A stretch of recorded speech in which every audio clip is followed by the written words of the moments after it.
अतिरिक्त 10,000 रुपये देण्याचा निर्णय केलेला आहे। म्हणजे आता जर आपण विचार केला तर जो कोरडवाहूचा आमचा शेतकरी आहे यांना हेक्टरी 18,500 रुपये मिळतील।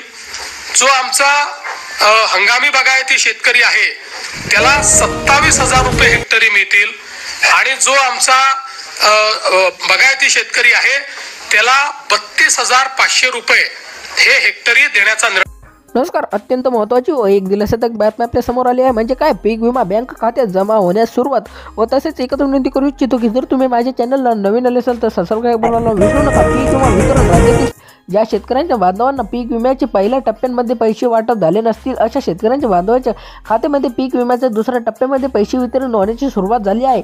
पीक विम्याच्या पहिल्या टप्प्यात वितरित झालेले आहे आणि निधी जमा होत आहे। काय कारणामुळे महत्त्वाचा निर्णय, तर आज सकाळपासून निधी व तसेच महाराष्ट्र राज्यातील 36 जिल्ह्यांपैकी 12 जिल्ह्यांमध्ये पहिला टप्पा वितरित झाला असून लवकरच तिसरा टप्पा वाटप होणार आहे। या वाटपामध्ये पीक विम्याचे पैसे सर्व शेतकऱ्यांच्या खात्यात मध्ये हेक्टरी प्रमाणे वाटप होत आहे। पीक विम्याचे वाटप पाहण्यावर सर्व शेतकरी बांधवांची प्रतीक्षा संपत आहे। व तसेच या 50 पैकी कोणतेही पिकाचे नुकसान झालेले असेल तर तुम्हाला पीक विम्याचे पैसे वाटप होत आहे। या विकानी तालुकांनी पीक विमा रक्कम जाहीर झाली असून 75% पीक विमा यादी सर्व 2023 ते 24-34 32 जिल्ह्यात जाहीर झालेले आहेत। 2022 मध्ये पीक विमा झोपलेली होती तर 2025चा पीक विमा सुद्धा तात्काळ वाटप करण्याचे आदेश देण्यात आले आहेत। व तसेच तुम्हाला एक खुश खबर आहे, म्हणजे काय, PM किसान योजनेचा 21वा हप्ता काल म्हणजेच 19 नोव्हेंबर रोजी सर्व शेतकऱ्यांना प्राप्त झालेला आहे। 2025चा पीक विमा कधीपासून वाटप होईल तसेच तुम्हाला अर्ज पात्रता ठरले आहे का या माहितीची देणार आहोत। सर्वात अगोदर 2022, 23 आणि 2024 या 3 वर्षात पीक विमा आज निधी जमा होत आहे। राज्यातील सर्व शेतकऱ्यांना दिले माहितीनुसार सरसकट शेतकऱ्यांच्या खात्यामध्ये पीक विम्याचे पैसे वाटप होणार नाही।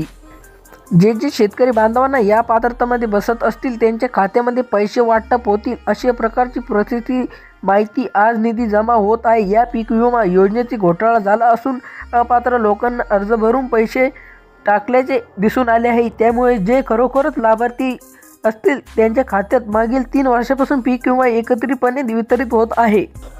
व तसेच जिल्हा यादी असेल परिषद बघा शेतकरी बांधवांनो, आज निधी जमा होत असल्याची जिल्हा यादी खालीलप्रमाणे आहे। या जिल्ह्यामध्ये प्राधान्य देण्यात आले आहे। परभणी जिल्हा 4 लाख शेतकरी बांधवांना आणि बीड जिल्हा 8 लाख शेतकरी बांधवांना। या दोन्ही जिल्ह्यांमध्ये मोठे नुकसान झालेले खरीप पीक आणि रब्बी हंगामासाठी पीक विमा वाटप होत आहे।